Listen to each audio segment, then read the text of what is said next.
said, my name is Melissa Annis, and I am one of your reps. I will be helping facilitate this evening along with my colleagues Rasmus, who you will meet shortly, and Riley, who you will also meet.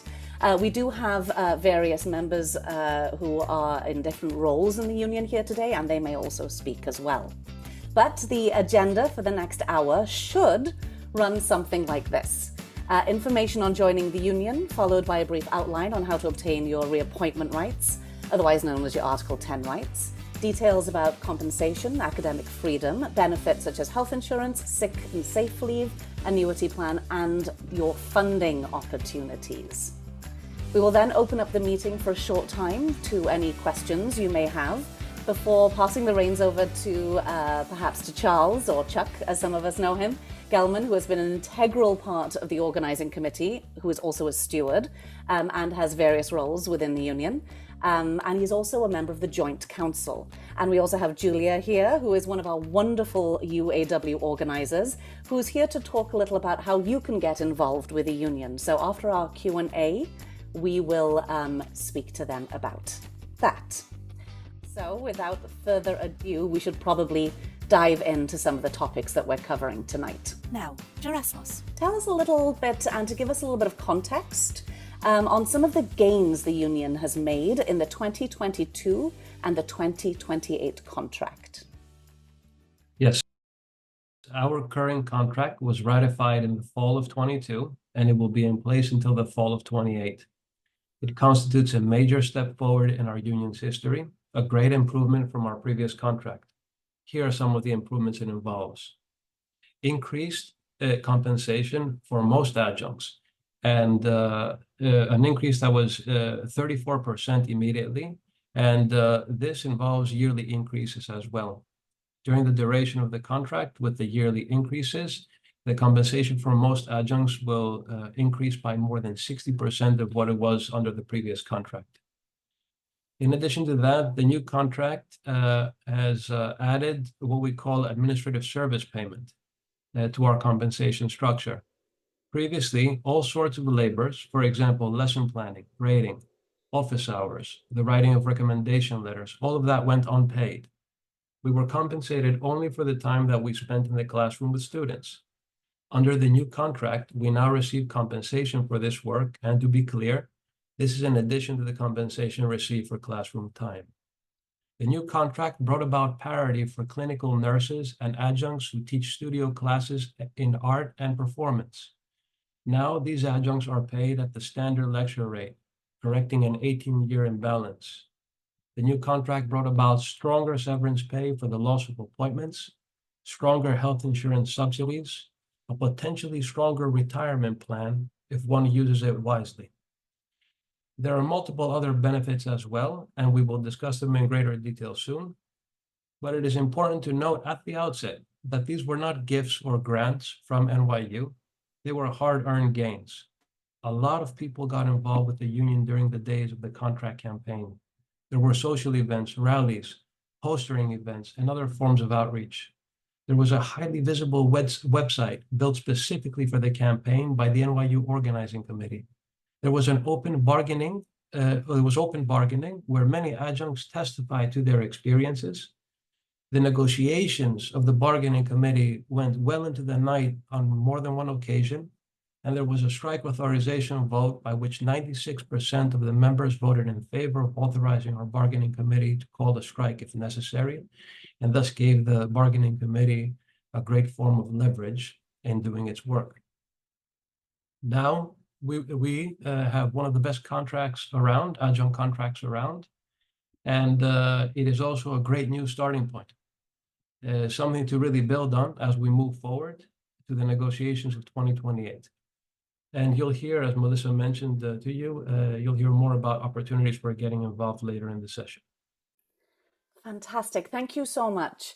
Now, there's a lot of terms we use in this union, and I remember when I first joined, I was a little bit lost because there's a lot of jargon that gets thrown around sometimes. And so I think I would just very briefly like to touch on a few of these terms, just so that we feel a little bit friendlier and not so alien to you. So here are some of the terms that you might hear us talking about today.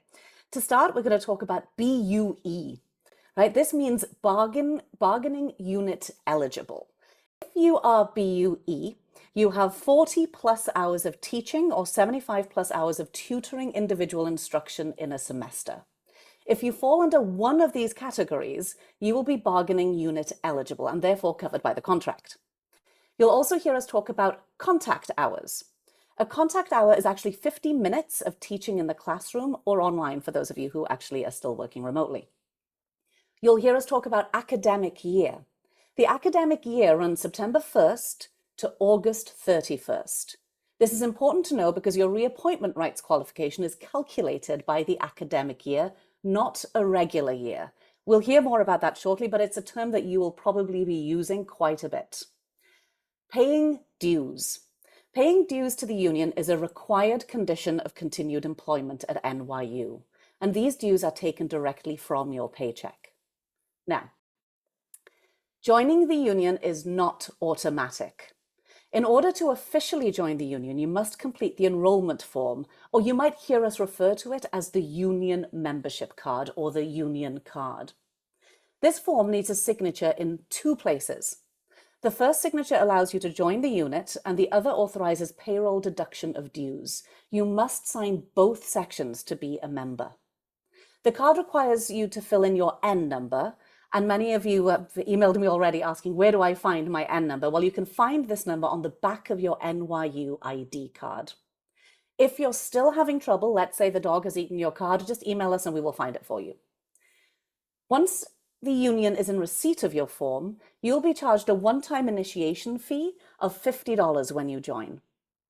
Union fees are 1.44% of gross pay and are retroactive to the beginning of the semester, so it's advisable to do this as soon as you can. It's because of the union you're afforded a number of protections and privileges, but there is another very important reason to fill out the form and sign your card. It allows you to have a voice in the union. By signing both sections of the card, you get to vote in the upcoming special elections, which are actually happening this December. And eventually you'll be able to run for one of the various positions in the union. Hopefully we'll have some time to talk about that and about the union as a whole later with Chuck and Julia, because they have lots of great information about that. And I just want to impress on you that this is our union. It's not the organizers' union or the reps' union, it's all of our union. And it only works if we work together to strengthen it by participating where and when we can.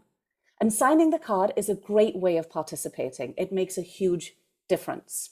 So, Gerasimus, I'm going to pass the baton back to you.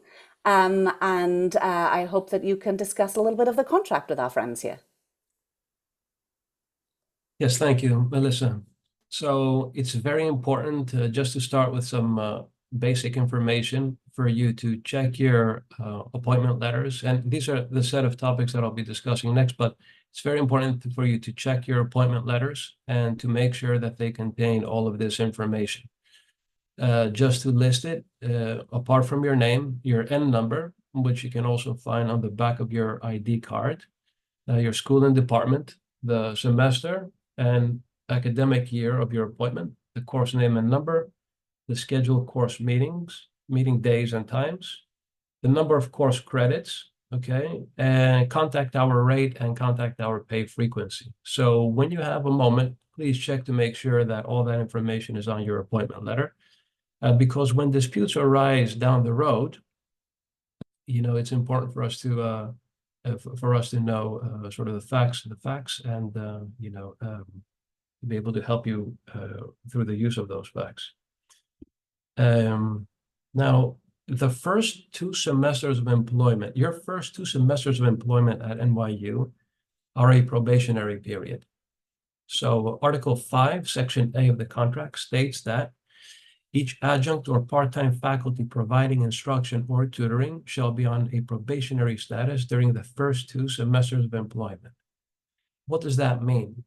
It means that even if you are bargaining unit eligible, you do not have access to the grievance procedure. NYU can basically dismiss you, discharge you for any reason, and there isn't really anything we can do. Of course, If you do think that the dismissal is unwarranted for some reason, or if you have questions about it, you should definitely contact us. But this is what the contract establishes. The good news is that you only have to do it once for one department. So if you teach in one department this year, let's say, and next year you take on additional appointments at a different department, you won't have to do the probationary period at the other department as well. Now, after you pass the probationary period, you begin to accrue what are called reappointment rights. Reappointment rights, you are eligible for them when you fit one of two work history patterns. The first is that you teach 2 semesters in each of 2 consecutive academic years within the same department, or you teach 1 semester in each of 4 consecutive academic years within the same department. These are the conditions for eligibility. They might not be immediately relevant to you right now, but it's very important that you understand what comes down, what's possible down the road. It's also important to understand that part of the process for securing your reappointment rights is to submit a letter called the Request to Teach letter, which is deadlined December 15th. There's a grace period for that, but the formal deadline is December 15th. Now, although the submission of this reappointment letter does not necessarily lead to reappointment rights for you in the first year, we strongly encourage you to get into the habit of submitting these letters. Okay? It is the strongest protection that you have when it comes to securing your reappointment rights. But what do reappointment rights mean? It's important to understand this so that you have the right expectations and you can make correct, rational decisions with regard to your income, your finances, and your careers. Let's start with what it does not mean. Having reappointment rights does not mean that the university has the obligation to give you the same number of courses year after year. It does not mean that the university has the obligation to give you exactly the same courses year after year.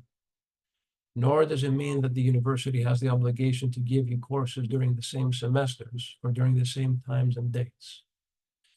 Unfortunately, these are all matters within the discretion of the university.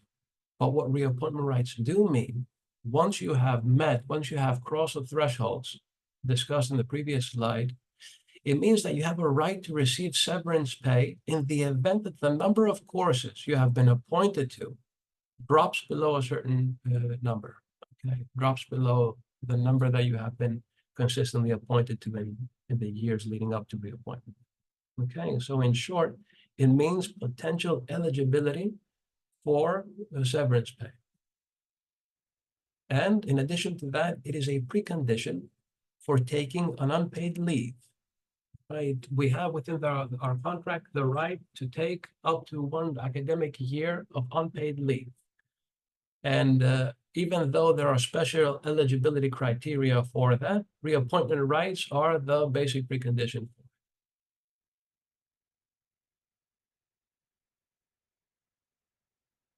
As I mentioned earlier, one of the great gains of the new contract, one of the great improvements is administrative service payment.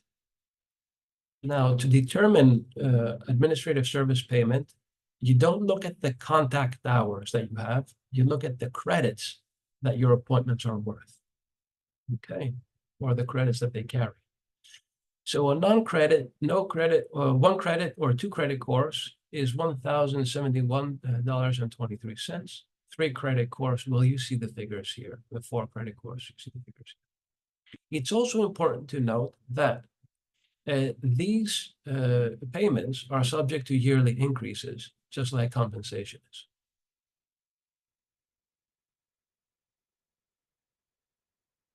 Next, compensation and other academic duties. As I mentioned to you, with the new contract, there was a really major step forward when it comes to compensation, an immediate increase of 34% plus the yearly increases. It's worth taking a moment at some point and checking whether or not the compensation you are receiving is correct. You can find the compensation table under Article 18 of the contract. And it's also very important to understand that department administrators cannot ask you to do things for free. They can't ask you to do things for free, okay? Or they can ask, I should say, and perhaps you have some reason to perform services for the department that are not compensated, but there is a compensation structure built for other academic duties, services within the contract. These other academic duties include evaluations, auditions, advisement, portfolio reviews, mandatory meetings. If you are called into a mandatory meeting, understand that you merit payment for that. Learning new educational technology, teaching platforms, and or technology similar like assignments. Okay, so please, if you have been asked or if you are asked to do certain services for the department, please remember that you might be entitled to compensation for this. Very importantly, academic freedom. Now, you are hired for your expertise, for your knowledge, your experience in pedagogy, and the university is built into the contract, respects your autonomy within the classroom and the intellectual work you do. But it's also built into the classroom that there are some restrictions with regard to the material we can broach. Okay? We're not here to tell you what to teach and how to teach, but we simply want to make you aware of this potential limit, this limit. Article 7 on academic freedom establishes that academic freedom shall include free discussion of material relevant to a course that an adjunct or part-time faculty member has been assigned to teach, consistent with the established curriculum parameters. Okay, note that limit. Teachers are entitled to freedom in the classroom in discussing their subject, but they should not introduce into their teaching controversial matter that has no relation to the subject. Okay. It's something to keep in mind as you go forward in your work as adjuncts at NYU.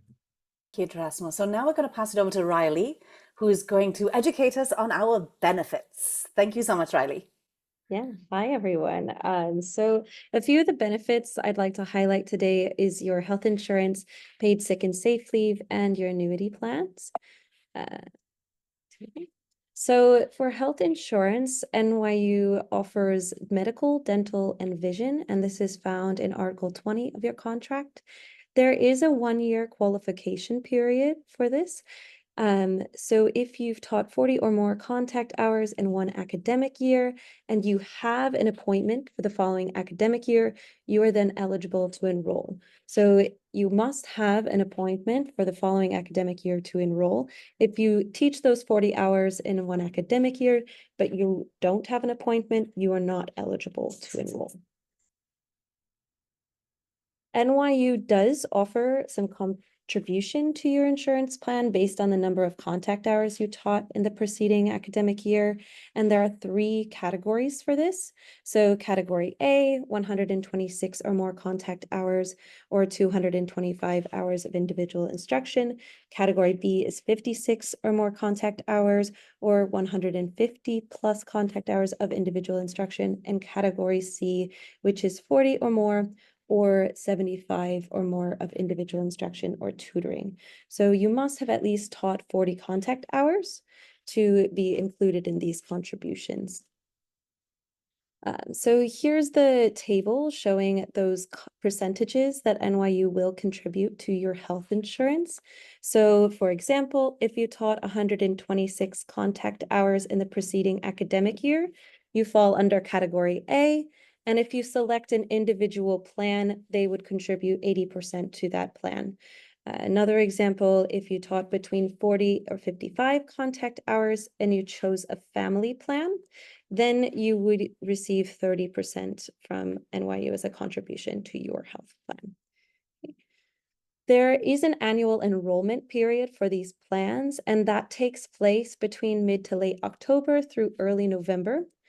So currently, the annual enrollment period is happening right now, and it's happening between October 21st through November 1st.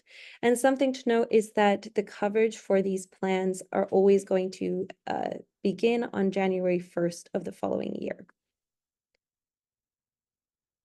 Another topic is paid sick and safe leave. Information on paid sick and safe leave can be found in Article 15 of your contract. You are allowed up to 7 sick days during the academic year. There is a maximum number of sick days you can take per semester. So you can see fall and spring, you may take up to 4 days. In the winter and summer semesters, it is just 3 days. Any sick days that you take should be reported to your department. And another item that I want to make a really strong point of is that adjuncts are not responsible for finding coverage when they take a sick day. So if your department asks you to find a replacement or they're not allowing you to take a paid sick day, please contact us at the union so we can assist you in making sure that the contract is being enforced. Moving on to the annuity plan, which can be found in Article 19. There is a retirement plan through Teachers Insurance and Annuity Association of America, or TIAA. To be eligible, you must teach 40 contact hours in each of the preceding 3 academic years, or 126 contact hours or more in the preceding 2 academic years. Now, those 2 are quite far off. There's a few years that need to take place, but as new hires in your first academic year of teaching, if you are teaching 168 or more contact hours in your first year, you would then be eligible to enroll in this plan.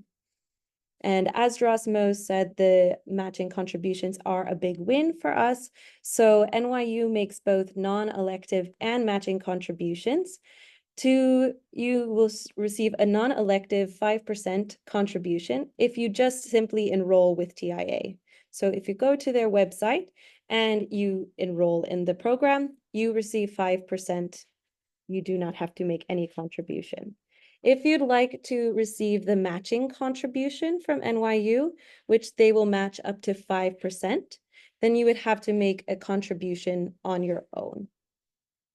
NYU's contributions are made on or around December 1st, following the academic year.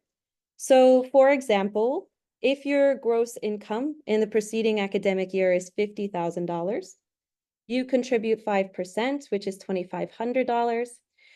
NYU makes a non-elective contribution of $2,500 and a matching contribution of the same amount. So on December 1st or around December 1st, you would then receive that contribution from NYU of $5,000. Now, we can provide you with as much information as we possibly can regarding this, but we are definitely not experts on this part. So if you have more questions about the annuity plan, we really encourage adjuncts to make a consultation appointment through the TIA website so that they can talk with an expert about this. The one thing that we keep saying in our meetings is if we don't use these things, we lose them. So please use them. Drasmus, over to you to discuss another thing that every adjunct should be using when possible, funding opportunities. Yes, so there are 2 funding opportunities that you can make use of. One is the Professional Development Fund, and the other is the Technology Fund. The Professional Development Fund is something you can seek up to $1,250 to support any activity that helps you develop professionally.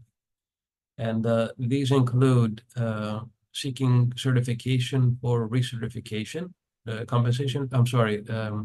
reimbursement for certification or recertification expenses, seeking reimbursement for fees and travel expenses for conferences that you want to attend or that you want to organize, seeking reimbursement for fees, materials, and services for exhibitions, projects, portfolio review, publications, or professional projects. You can seek reimbursement for library and archival visits or subscriptions to professional publications. And in fact, there's a more extensive list on the NYU website, and we will include the link later on so that you get a more detailed understanding of the opportunities that come with the Professional Development Fund. It's very important to note that, as you can imagine, these funds go quickly. It's very important, if you're interested in them, to apply as close as possible to the beginning of the semester. And the union does not administer the distribution of these funds, and they have to be done through the schools. And on the website, that you can access through the link that we'll share with you, you will find point people for each of the schools where you work.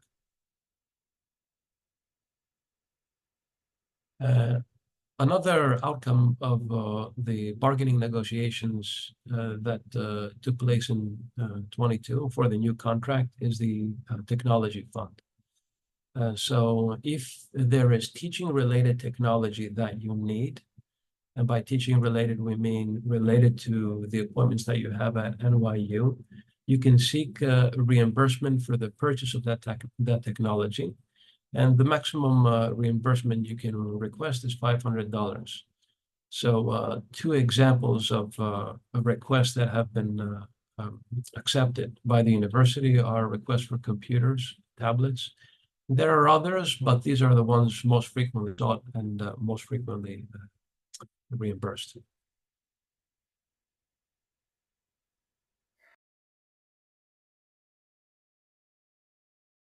Yeah, very quickly, there are a number of things I could say. In fact, one thing I just want to add that wasn't covered in the presentation is that as union members, you also have what are known as Weingarten rights, and this is important. This means that if you are summoned by a superior or by anyone in the NYU administration into a meeting that could potentially result in discipline, discharge, or an adverse change to your working conditions, you are entitled to have a union rep accompany you to that meeting, and it is strongly recommended that you avail yourself of that right. If you are summoned to a meeting and it is not indicated, as is frequently the case, what the purpose of the meeting is, you should ask and let them know that you intend to avail yourself of that right. In the event that it is a meeting that could result in discipline, discharge, or an adverse change to your working conditions. And this also applies should you be the subject of an investigation by the university's Office of Equal Opportunity for violating a policy. So that is important. I know we only have 1 minute left. Essentially, there are various ways to participate in this union. One of which is through the Joint Council, and we will be having a set of interim elections this winter for the Joint Council, as well as for a number of open seats on our executive board. I'm using a presentation that somebody else made a while ago, and go through a couple of quick steps. So UAW Local 7902 is an amalgamated union, meaning it is not just us adjuncts at NYU. We have about 7,000 members, including about 3,000 adjuncts at NYU. We also comprise our counterparts, the part-time faculty at the New School health workers, student employees at the New School, and we are soon to be joined by New School student workers, as well as, not quite as soon, but full-time faculty at the New School are also unionizing. Adjuncts at the School of Visual Arts will be joining us, and we will likely be joined soon as well by NYU residential assistants, undergrad residential assistants, and full-time contract faculty. The full-time contingent faculty at NYU have recently unionized and will be joining our local as well. We stand to be probably the largest amalgamated local in higher ed, and we'll have a lot of power, which is great. So this is a little sort of map, and it's important to remember, I think, that we are a unit in an amalgamated local in a region of the UAW, which is part of an international union, the United Auto Workers, and that ways of participating in the union are by no means limited to our unit, to working in and around NYU. We are a large democratic and political union. We are very active in national politics. You can see plenty of reporting about that. Let's see, is this what I want to do? Where is the governance? Okay. This is, I think, something that's significant. There are sort of two models of unionism, each one at the end of this spectrum. And we are the way in which we see ourselves and what we aspire to embody are the principles of rank and file unionism, as described here, a tradition that builds on the demands of the most marginalized workers and aims to organize in solidarity with wider social movements. And that is based on the active engagement of a wide base of rank and file members. So one thing that I would want to stress in that regard is that the union is not a third-party service that is provided for a fee. It is us. It is a democratic organization, and it works as well and as successfully as we make it work. As Gerasimos mentioned, we had won a contract the last time around in which we secured some very significant improvements to pay and other aspects of our work. We did that for various reasons mentioned, but what I would emphasize is that NYU is making us very insignificant counter proposals until we announced our strike authorization vote, and the proposed raise leapt from about 4.5% to about 20%. When we had our strike authorization vote and 96% of our members voted to authorize a strike, their offer went from 20% to a 30% raise in the first year, and we were able to close out with a 34% raise in the first year of the contract, which is just to say that striking works. It's where our power as workers lies in our ability to withhold our labor on which our employer is dependent. And being strike ready, which is our paramount goal for our next set of contract negotiations, means being a well-organized unit where people are familiar with one another and feel responsible to one another. Because this works on the principle that we see an injury to one as being an injury to all. Very quickly, so yeah, I would not be working here if it hadn't been for winning that contract. And it took a lot of work to organize a strike authorization vote of 96%. And so we want to be in a much better position, much better organized a few years from now when we start negotiating our other contract. We want to be able to go on strike. We don't want it to be a question. We don't want to be playing chicken with the university. We want to know we can pull it off convincingly. As our counterparts at the New School did last year when they went on strike for 6 weeks and won very significant improvements in their contract. So the ways you can get involved in this union, as I mentioned, there is the Joint Council, which is essentially the parliament of our union. It is comprised of delegates from all of the different units at the New School and NYU and soon to be other places, allocated on the basis of proportional representation, so relative to the number of members in each unit. And it is essentially the body that acts in the name and in lieu of the membership between plenary membership meetings. It is essentially the most important decision-making body in our union. If anyone is interested in learning more about this, you can email me. I'll put my email in the thing, or you can just indicate that you would like me to reach out to you, and I will. I am also a union steward, which means that in a volunteer capacity, I am sort of active on the ground, organizing members, keeping an ear to the ground, understanding patterns of issues that are arising in different schools and departments, signing up new members, making sure that there is information about the union available to adjuncts in all of the adjunct workspaces and offices across the university, working on things like getting, posters and union paraphernalia made up and distributed, etc. So we have an organizing committee, which is just made up of volunteer organizers on a basis of self-selection. There's no election or anything that one has to win to join our organizing committee and be a part of that effort, and it is all important. Stewards, well, the role of the steward is very similar. That is an elected position. And there is no limit to the number of stewards that we can have. So it's an elected position, but it's unlikely ever to be a contested election. You're essentially guaranteed to win if you run to be a steward. And we are actively seeking to grow our network of stewards. I believe the sort of rule is you want one steward for every 30 members. We have about a dozen stewards for 3,000 members. So we need to continue building out this network of stewards so that we can effectively have at least one for every department in the school, which we are very far from having. And finally, there is our executive board. Just as our joint council between plenary meetings of the members acts as the decision-making proxy for the membership. So between joint council meetings, which are once a month, the executive board is authorized to make decisions.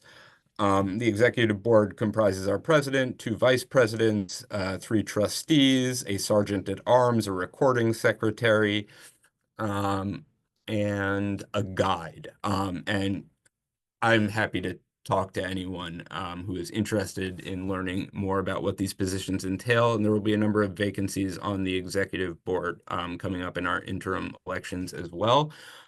Just a couple more things that I want to mention, and mostly just in the way of I will drop some links in the chat. One is to UAW's website. I mentioned that we are part of UAW Region 9A. So the UAW is divided into a number of different geographic regions. And a lot of the work that we do is at the level of the region. It's very active force in organizing politically, as well as in engaging membership, the members of unions across our region, which is essentially a big chunk of New York, New Jersey, and Connecticut. So it represents a lot of workers in higher ed, in legal services, mechanics at auto dealerships who work on the cars there. I believe a Colt firearms factory, which is questionable, but there you have it. As well as a lot of casino workers. And one thing that the region does is it has an education department that is very active, and I put a link to that there, and you can see, so they've started this thing that they're calling the Worker Power Institute, and they're going to be running a sort of ongoing series of workshops and trainings for members who want to plug into the union's work and empower themselves by acquiring a better understanding of is in the sort of the scope of the work that union members can do, and how unions work internally in terms of our governance structures, politics, as well as things like training you on how to be a good union leader, how to be a steward, what your legal rights as a steward are, etc. I should say that in contrast to stewards, reps, in theory, their position is really about contract enforcement and filing grievances and prosecuting grievances against management, and can tell you that management provides ample opportunity to prosecute grievances against them. So our reps are very busy, and stewards are generally a sort of first line of contact. They can usually answer any questions. And then if it seems like you actually have a grievance that needs to be filed, we can send you along to a rep. The last thing I'll mention is, no, 2 things. One is our rank and file assembly. So this is a regional body for rank and file members who are involved and want to be more involved. And there are different working groups within it, for example, like reproductive justice, there's international solidarity, various other ways in which members can get involved in regional and sort of larger politics through the union and as a union member.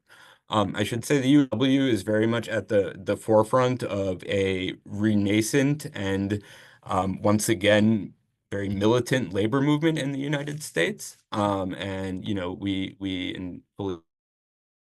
and the last thing I'll share is this group, HELU, Higher Ed Labor United, which is a national organization of higher ed workers that, you know, does strategy, education on issues that affect all of us, whether we teach at NYU or at the University of Southern Florida or whatever it may be.